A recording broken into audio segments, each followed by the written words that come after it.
বাঁহী আচলতে মই সৰুৰ পৰা ভাল পাইছিলোঁ আৰু সৰুৰ পৰা কৃষ্ণ ভগৱানকো বহুত ভাল লাগে। তেওঁৰ যেতিয়া বাঁহী সুৰবোৰ শুনো বহুত ভাল লাগে।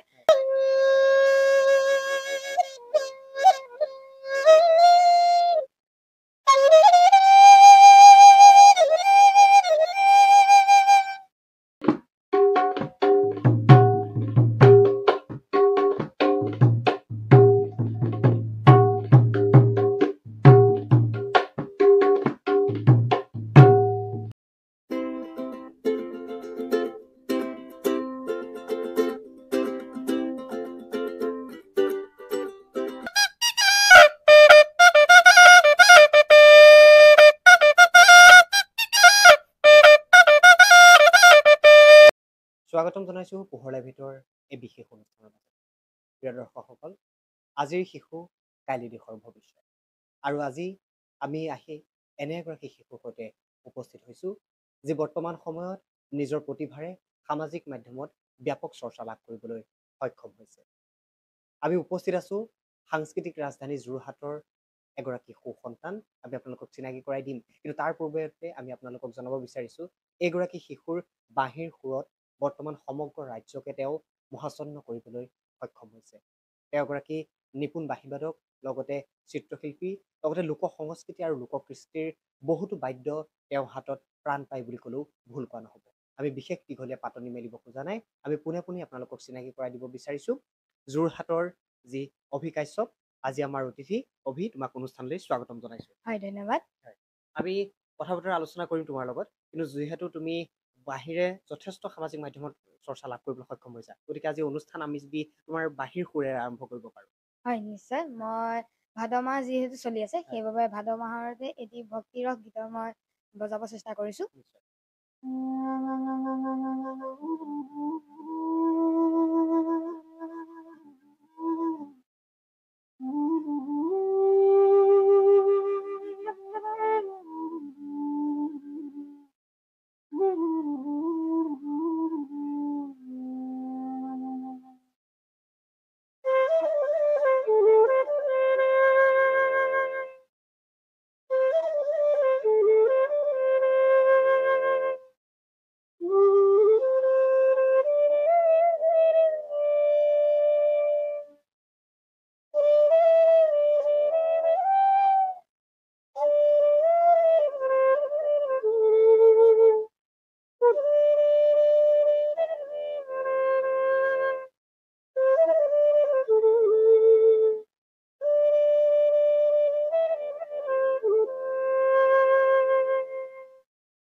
ধন্যবাদ জ্ঞাপন কৰিছোঁ। প্ৰিয় দৰ্শকসকল, ইতিমধ্যে আপোনালোকে অনুষ্ঠানৰ আৰম্ভণিতেই অনুমান কৰিব পাৰিছে আচলতে কিমান প্ৰতিভাৰ অধিকাৰী হ'ব এই অভিৰাজ কাশ্যপ। আৰু অভি, আমি তোমাৰ পৰা কিছু কথা জানিবলৈ চেষ্টা কৰিম। আমি খুব সুন্দৰ তোমাৰ বাঁহীৰ সুৰ শুনিলোঁ, গতিকে বৰ্তমান কি পঢ়ি আছা আৰু তোমাৰ বয়স কিমান? হয়, মোৰ বয়স 14 বছৰ আৰু মই জোনাকী সংঘ বিদ্যালয় 8ম শ্ৰেণীত পঢ়ি আছোঁ। আৰু ঘৰত কোন কোন আছে? ঘৰত মা, মই আৰু আইতা। যিহেতু আমি পোনপ্ৰথমে অনুষ্ঠানৰ আৰম্ভণিতে তোমাৰ বাঁহীৰ, গতিকে তুমি কোৱাচোন তোমাৰ এই বাঁহী যেতিয়া তুমি বজাবলৈ আৰম্ভ কৰিলা, বা কেনেকে তোমাৰ এই বাঁহী বজাবলৈ মন গ'ল, বা তুমি কি ভাবি পেলাই বাঁহীকে মানে সাৰথি কৰিলা?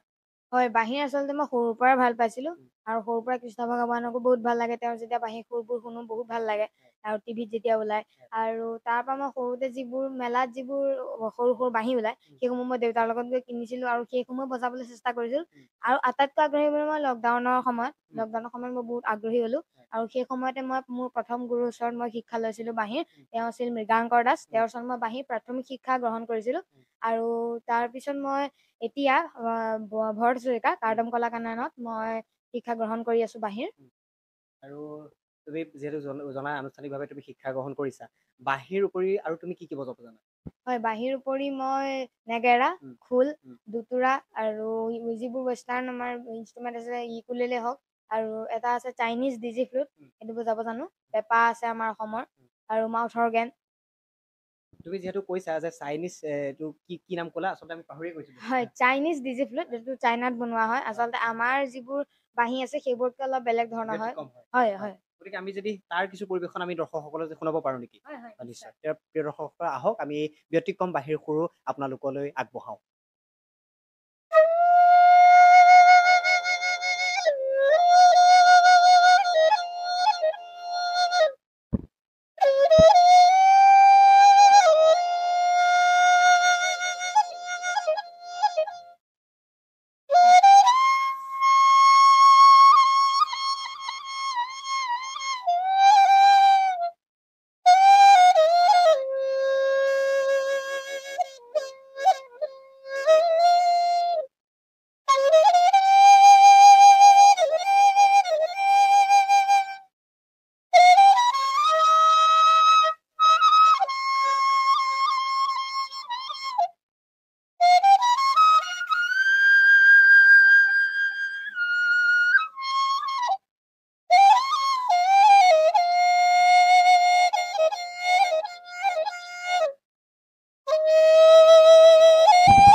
এই বাঁহীটোৰ বিষয়ে অলপ বিশেষ কিবা জনোৱাচোন আমাক।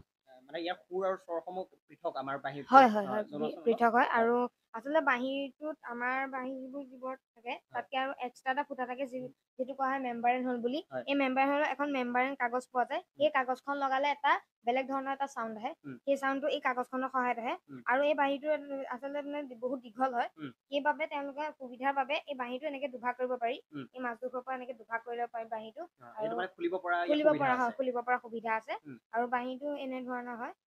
আৰু এইপিনে ওপৰৰ পিনে অলপ দীঘল থাকে বাঁহীটো। আমাৰ বাঁহীবোৰ যিবোৰ অলপ নাথাকে, উম। দীঘল থাকে বাঁহীটো। আৰু ইয়াত এই মেম্বাৰেনখনৰ আটাইতকৈ মানে গুৰুত্বপূৰ্ণ যি হয়।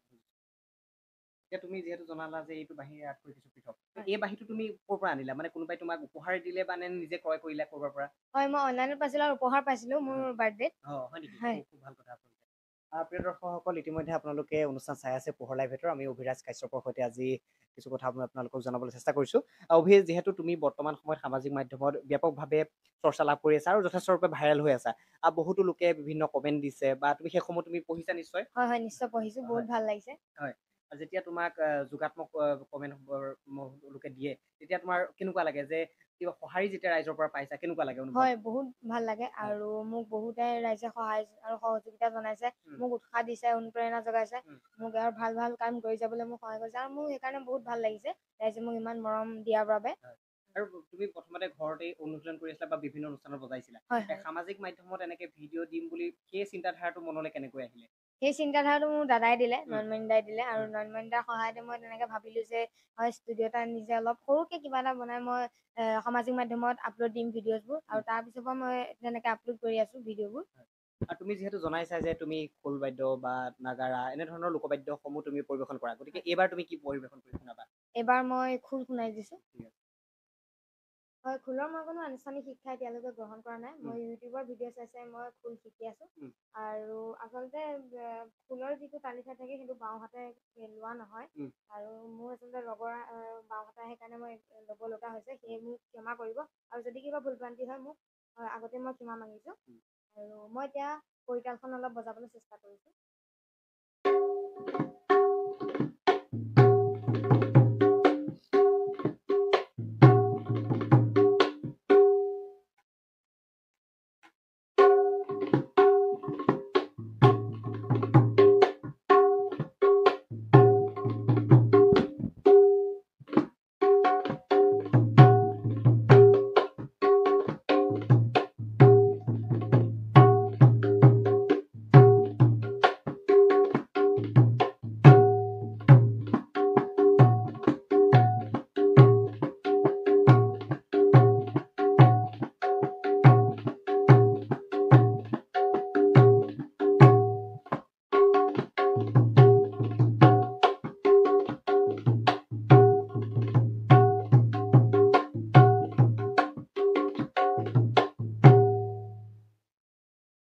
প্ৰিয় দৰ্শকসকল, ইতিমধ্যে আপোনালোকে অভিৰ যি খোলবাদ্য পৰিৱেশন সেয়াও শুনিলে। বৰ্তমান সময়ত অভিৰ দৰে শিশুৱে আচলতে পাশ্চাত্য সংস্কৃতিৰ প্ৰতি যিদৰে আগ্ৰাসন বৃদ্ধি পাইছে, তেনে ক্ষেত্ৰত কিন্তু অভিৰ দৰে শিশুৱে নিজৰ কৃষ্টি নিজৰ সংস্কৃতিক কিন্তু এৰি দিয়া নাই, সেইসমূহ নিজৰ চেষ্টাৰে আগবঢ়াই নিবলৈ প্ৰচেষ্টা চলাইছে। আমি অভি তোমাৰ খোলবাদ্য শুনিলো আৰু আমি আশা কৰিম তোমাৰ এই খোলবাদ্যৰ পৰিৱেশন যে বাঁহীৰ দৰে আৰু আগুৱাই তুমি নি থাকা। গতিকে আমি এতিয়া অন্য এটা প্ৰসংগ তোমাৰ পৰা জানিবলৈ বিচাৰিম। তুমি আৰু বয়স যিহেতু 14 বছৰ আৰু জোনাকী সংঘ বিদ্যালয়ত তুমি 8ম শ্ৰেণীত পঢ়ি আছা, গতিকে পঢ়াৰ সমান্তৰালভাৱে তুমি এই সংস্কৃতিৰ দিশটোৰ চৰ্চা কৰি গৈ আছা। গতিকে তোমাৰ ছাৰ বাইদেউসকলে এই ক্ষেত্ৰত তোমাৰ কেনেদৰে সমৰ্থন আগবঢ়ায় বা তুমি পঢ়াৰ সমান্তৰালভাৱে সময় কেনেকে মিলোৱা? হয়, ছাৰ বাইদেউসকলে মোক বহুত অনুপ্ৰেৰণা যোগায়, উৎসাহ যোগায়। আৰু যেতিয়া মোৰ কিবা ভাল কাম হয় বা মই কিবা পাওঁ, মই ভাল কিবা পাওঁ, তেতিয়া মোক সদায় সহযোগিতা আগবঢ়ায় আৰু সহায় কৰে। আৰু ছাৰ বাইদেউসকলেতো মোক আদৰ্শ দিয়ে থাকে। আৰু মই পঢ়া শুনা মই চলাই যাওঁ। মই গধূলি 6টাৰ পৰা 9টালৈকে পঢ়োঁ আৰু তাৰ পিছত মই যিবোৰ মোৰ বাদ্যযন্ত্ৰ আছে, ছবি হওক, সেইসমূহ মই প্ৰেক্টিচ কৰোঁ। আৰু তেনেদৰে মই চলাই গৈ আছোঁ মোৰ পঢ়া শুনাৰ ক্ষেত্ৰতো। মানে দুইটা দিশ তুমি সমান্তৰালভাৱে চলাই আছা। আৰু সময় তুমি নিৰ্ধাৰণ কৰি লোৱা নিজে, এইটো সময়ৰ পৰা এইটো সময়লৈ মই হয়। গধূলি 6টাৰ পৰা 9টালৈকে মই পঢ়োঁ আৰু তাৰ পৰা মই বাকীখিনি চৰ্চা কৰোঁ। হয়, বাদ্যযন্ত্ৰখিনি। আৰু আমি দেখিছো খুব সুন্দৰ সুন্দৰ তুমি চিত্ৰ অংকন কৰিছা। আমি স্ক্ৰীণত আপোনালোকক দেখুৱাবলৈ চেষ্টা কৰিম। এই চিত্ৰ অংকন তুমি যে কৰিছা, ইমান সুন্দৰ ৰূপে তুমি কেনভাছত তোমাৰ সপোন পুৰাইছা। গতিকে ইয়াৰ তুমি আনুষ্ঠানিক শিক্ষা ক'ৰবাত গ্ৰহণ কৰিছিলা নেকি? হয়, আনুষ্ঠানিক শিক্ষা মই গ্ৰহণ কৰি আছোঁ। শিল্পকলা চাৰুকেন্দ্ৰত মই আনুষ্ঠানিক শিক্ষা গ্ৰহণ কৰি আছোঁ চিত্ৰকলাৰ। আৰু মই চিত্ৰকলাৰো মই সৰুৰ পৰাই খুব আগ্ৰহী আছিলোঁ। মই চিত্ৰ সৰুৰ পৰাই কৰোঁ আচলতে। আৰু তাৰ পৰা মই ক্লাছ 1 মান পাৰৰ পৰা মই চিত্ৰকলাৰ যি আনুষ্ঠানিক শিক্ষা আছে গ্ৰহণ কৰি আছোঁ ক্লাছ 1ৰ পৰা। আমি এতিয়া নিশ্চয় তোমাৰ প্ৰতিভাৰ পৰা আমি দেখিলো যে অভি একাধাৰে এগৰাকী চিত্ৰশিল্পী, খুব সুনিপুণ তেওঁ চিত্ৰ অংকন কৰে। লোকবাদ্য শিল্পী, খুব সুন্দৰৰূপে তেওঁৰ নাগাৰা পৰিৱেশন কৰিব পাৰে। খোলবাদ্য তেওঁ সুন্দৰৰূপে শিকি আছে আৰু বাঁহীৰ সুৰেৰেও আপোনাক নিশ্চয়কৈ মোহাচন্ন কৰিব পাৰিছে। গতিকে অভিৰ পৰা যদি আমি জানিবলৈ চেষ্টা কৰোঁ, ভৱিষ্যতে অভিৰ কোনটো দিশত বেছি আগবাঢ়ি যাবলৈ মন বা ভৱিষ্যতে তুমি ইয়াক লৈ কেনেধৰণৰ সপোন দেখা? হয়, ভৱিষ্যতে মোৰ ডক্তৰ হোৱা সপোন আছে। আৰু ডক্তৰ হোৱাৰ লগতে মই এইখিনি মোৰ যি সাংস্কৃতিক দিশ আছে সেইখিনিও মই চলাই নিম। সমান্তৰালভাৱে মই চলাই নিম। আৰু মোৰ যি বাঁহী আছে, চিত্ৰকলা আছে, সেইসমূহ মই সমান্তৰালভাৱে চলাই লৈ যাম। আৰু ডক্তৰ হোৱাৰ এটি সপোন আছে মোৰ। তথাপিও অভিক যদি আমি নিৰ্বাচন কৰিবলৈ কওঁ যে চিত্ৰকলা বা লোকবাদ্য বাঁহী, তুমি কোনটো বিশেষ তোমাৰ অগ্ৰাধিকাৰ দিবা? হয়, আচলতে মই চবকে ভাল পাওঁ আচলতে। সকলোৱে ভাল লাগে, সকলো দিশকেইটাই ভাল লাগে। বা আৰ্টকো মই ভাল পাওঁ, বাঁহীকো ভাল পাওঁ, যিবোৰ সাংস্কৃতিক দিছে সেইসমূহো ভাল পাওঁ। কিন্তু মই এতিয়া তেনেদৰে নিৰ্বাচিত কৰিব নোৱাৰো যে কাক বেছিকে ভাল পাওঁ। মই মানে সমান ভাল পাওঁ। লগতে আমি জানিব বিচাৰিছো, যিহেতু চিত্ৰৰ কথা ওলাইছে, আমি জানিব বিচাৰিছো যে অহা দেওবাৰে তুমি মাছৰহাট নামঘৰত এভাগ খুব সুন্দৰ সিংহ মহাপ্ৰভুৰ তুমি চিত্ৰ অংকন কৰিছা। ইতিমধ্যে প্ৰায় সম্পূৰ্ণ হৈছে, তুমি তাত আগবঢ়াবা। গতিকে কোৱাচোন সেই চিত্ৰভাগৰ বিষয়ে অকণমান। হয়, সেই চিত্ৰভাগ মই মোৰ গ্ৰীষ্মকালীন বন্ধ, স্কুলৰ পৰা গ্ৰীষ্মকালীন বন্ধৰ সময়তে মই আৰম্ভ কৰিছিলোঁ চিত্ৰভাগ। আৰু সেই চিত্ৰভাগৰ কথা আচলতে মোক আইতাই কৈছিলে। আইতাই এনেদৰে মোক কৈছিলে যে নামঘৰত এখন চিত্ৰ আগবঢ়াব লাগে। আৰু সেইবাবে মই মনত ভাবিলো যে নৃসিংহ মহাপ্ৰভু এখনি ছবি মই নামঘৰত আমাৰ মাছৰ বৰনামঘৰলৈ আগবঢ়াম। আৰু গ্ৰীষ্মকালীন বন্ধৰ পৰাই মই চিত্ৰখন আৰম্ভ কৰিছোঁ। আৰু এতিয়া প্ৰায় সম্পূৰ্ণ হৈছেগৈ। আৰু এদিনমানৰ দিন বাকী আছে আৰু কৰিবলৈ, শেষ কৰিবলৈ। আৰু চিত্ৰখন এতিয়া প্ৰায় এমাহ হৈ গৈছে আঁকি থকা। হয়, নিয়মেৰে মই চিত্ৰখন অংকন কৰি আছো। প্ৰায় সম্পূৰ্ণ হৈ গৈছে। হয়। প্ৰিয় দৰ্শকসকল, আহক আমি পুনৰবাৰ অভিৰ হাতেৰে অন্য এক বাদ্যৰ আমি পৰিৱেশন শুনো। গতিকে এইবাৰ কি শুনাবা? হয়, এইবাৰ ইউকুলেলে শুনাই দিছো, ৱেষ্টাৰ্ণ ইনষ্ট্ৰুমেণ্ট। আহক পইণ্টবিলাক কিবা কিবি পাই নি হ'ল নেকি?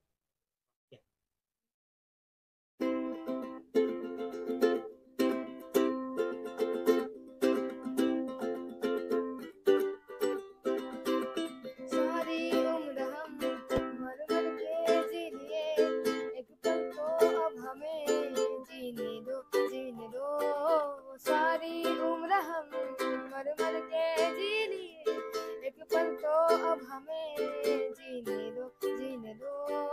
ना ना ना ना ना ना ना ना ना ना ना ना na na na.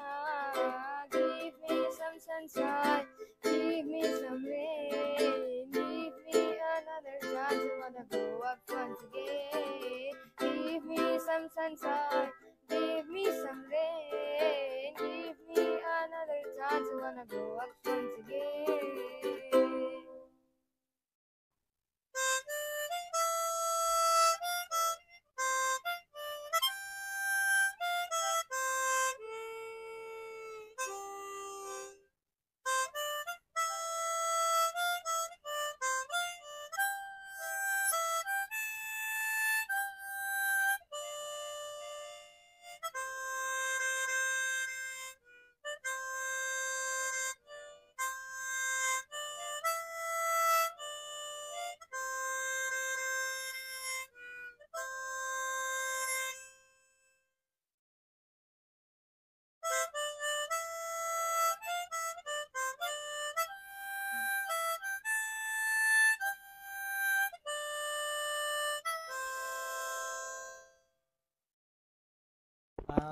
অভি, আমি এতিয়া তোমাৰ ইউকেলেলে পৰিৱেশন শুনিলো, মাউথ পৰিৱেশন শুনিলো। গতিকে পেঁপা তুমি যিহেতু বজাব জানা আৰু লোককৃষ্টি আমাৰ পেঁপা অন্যতম, গতিকে আমি দেখিছিলোঁ সামাজিক মাধ্যমত তুমি বিদুৰ ভাইৰ এটা সংগীত মানে খুব বাঁহীত পৰিৱেশন কৰি খুব চৰ্চা লাভ কৰিবলৈ সক্ষম হৈছিলা। আৰু বিদুৰ ভাই এটা বিশেষ সংগীত আছে যিটো পেঁপাত খুব আচলতে সুন্দৰৰূপে খুব যথেষ্ট ভাইৰেল হৈছিল। সেই বিশেষ সুৰটো তুমি বজাব পাৰিবা নেকি পেঁপাত? তেতিয়াহ'লে আমি দৰ্শকসকলক শুনাব পাৰোঁ। আপুনি দৰ্শকসকল আহক, আমি তেওঁ সেই পেঁপাৰ বিদুৰ ভাই বিশেষ সুৰটো শুনো।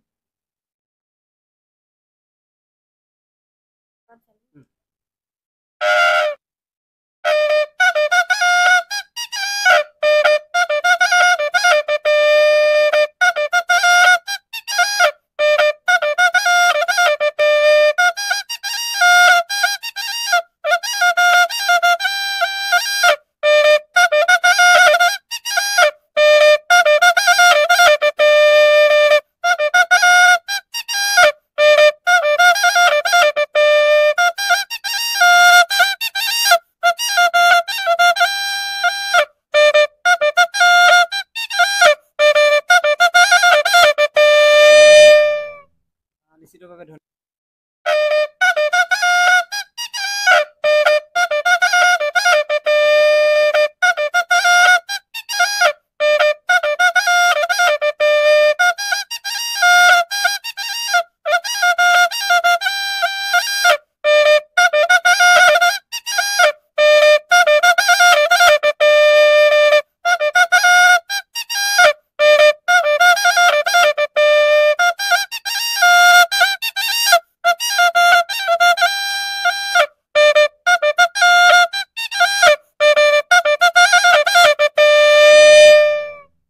নিশ্চিতভাৱে ধন্যবাদ জ্ঞাপন কৰিছোঁ। প্ৰিয় দৰ্শকসকল, ইতিমধ্যে আপোনালোকে অনুষ্ঠানৰ সময় বাগৰাৰ লগে লগেই অভিৰ যি প্ৰতিভা, সেই অভিৰ প্ৰতিভাই আপোনাৰো নিশ্চয় মন মণিকোটত প্ৰতিষ্ঠা লাভ কৰিবলৈ সক্ষম হৈছে। আমি আৰু কিছু কথা অভিৰ পৰা জানিবলৈ চেষ্টা কৰিম। তুমি খুব সুন্দৰকৈ যি চৰি এইটো হেৰি হৈ গ'ল আকৌ। প্ৰিয় দৰ্শকসকল, ইতিমধ্যে অনুষ্ঠানৰ সময় বাগৰাৰ লগে লগে অভিৰ যি প্ৰতিভা, অভিৰ প্ৰতিভাহে আপোনাৰো মন মণিকোটত প্ৰতিষ্ঠা লাভ কৰিবলৈ সক্ষম হৈছে। মোৰ লগত অভিৰ আইতাক আছে। মাক বৰ্তমান কৰ্মসূত্ৰে তেওঁৰ গৃহত নাই, গতিকে আইতাকক আমি পাইছোঁ। আইতাৰ পৰা আমি কিছু কথা জানিব বিচাৰিম তেওঁৰ নাতিৰ সম্পৰ্কে। আইতাক আৰু নাতিৰ যি সম্পৰ্ক এক মধুৰ নিবিড় সম্পৰ্ক। আপোনাৰ নাতিয়ে বৰ্তমান ৰাইজৰ যথেষ্ট মৰম আৰু আশীৰ্বাদ লাভ কৰিবলৈ সক্ষম হৈছে। আইতাক হিচাপে আপুনি বৰ্তমান সময়ত কি ক'ব? মোৰ ক'বলৈ একো নাই, আৰু ৰাইজৰ আশীৰ্বাদ লাগে, ভগৱানৰ সহায় লাগে। গতিকে তাৰ যিখিনি কৰ্ম, দৈনিক যিখিনি কৰ্ম আগবাঢ়ি যাওক। আৰু মই আইতাক হিচাপে তাহাঁতক মই কি দিম, মই আশীৰ্বাদ দিছোঁ যাতে দেশৰ এজন নাগৰিক হিচাপে তেওঁ জ্ঞান লাভ কৰক আৰু ভাল মানুহ হওক। ভগৱানে যে শক্তি দিয়ক, মই এই কামনা কৰোঁ। প্ৰিয় দৰ্শকসকল, আমি আহি অনুষ্ঠানৰ শেষান্তত উপস্থিত হৈছোহি। অভি, যিহেতু তুমি বাঁহীক সাৰোগত কৰি বৰ্তমান সময়ত যথেষ্ট চৰ্চা লাভ কৰিবলৈ সক্ষম হৈছা, গতিকে বৰ্তমান আমি যদি বাঁহীৰ তোমাৰ সেই ভাইৰেল যিটো সুৰ, যিটো খুব ভাইৰেল হৈছিলে, সেই সুৰটো আমি যদি শুনিব পাৰোঁ, আমাৰ দৰ্শকসকলক তুমি শুনাব যদি বিচৰা। ঠিক আছে।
প্ৰিয় দৰ্শকসকল, ইমান পৰে আপোনালোকে অনুষ্ঠান উপভোগ কৰিলে। আমাৰ লগত উপস্থিত আছিল সাংস্কৃতিক ৰাজধানী যোৰহাটৰ এগৰাকী প্ৰতিভাসম্পন্ন শিশু অভি কাশ্যপ শৰ্মা, যি নিজৰ প্ৰতিভাৰে বৰ্তমান সামাজিক মাধ্যমত যথেষ্ট চৰ্চা লাভ কৰিবলৈ সক্ষম হৈছিল। আমি আপোনালোকক এই অনুষ্ঠানৰ যোগেদি তেওঁৰ যি বাঁহী বাদন, চিত্ৰপট আৰু নাগাৰা বাদন, খোল বাদন আজি বিভিন্ন প্ৰতিভাৰ আপোনালোকক প্ৰমাণ দিয়াৰ চেষ্টা কৰিলোঁ। আৰু এইগৰাকী প্ৰতিভাই অহা অক্টোবৰ মাহত মুম্বাইত এখনি ৰাষ্ট্ৰীয় পৰ্যায়ৰ প্ৰতিযোগিতাত অংশগ্ৰহণ কৰিব। আমিও পোহৰ লাইভ এইটৰ তৰফৰ পৰা জনাইছোঁ তেওঁলৈ অফুৰন্ত শুভকামনা। তেওঁৰ এই প্ৰতিভাই তেওঁ জগত দিনক, আমি তাৰে কামনা কৰি এই অনুষ্ঠান সামৰি মাৰিছোঁ। ধন্যবাদ। চাই থাকিব পোহৰ লাইভ এইট।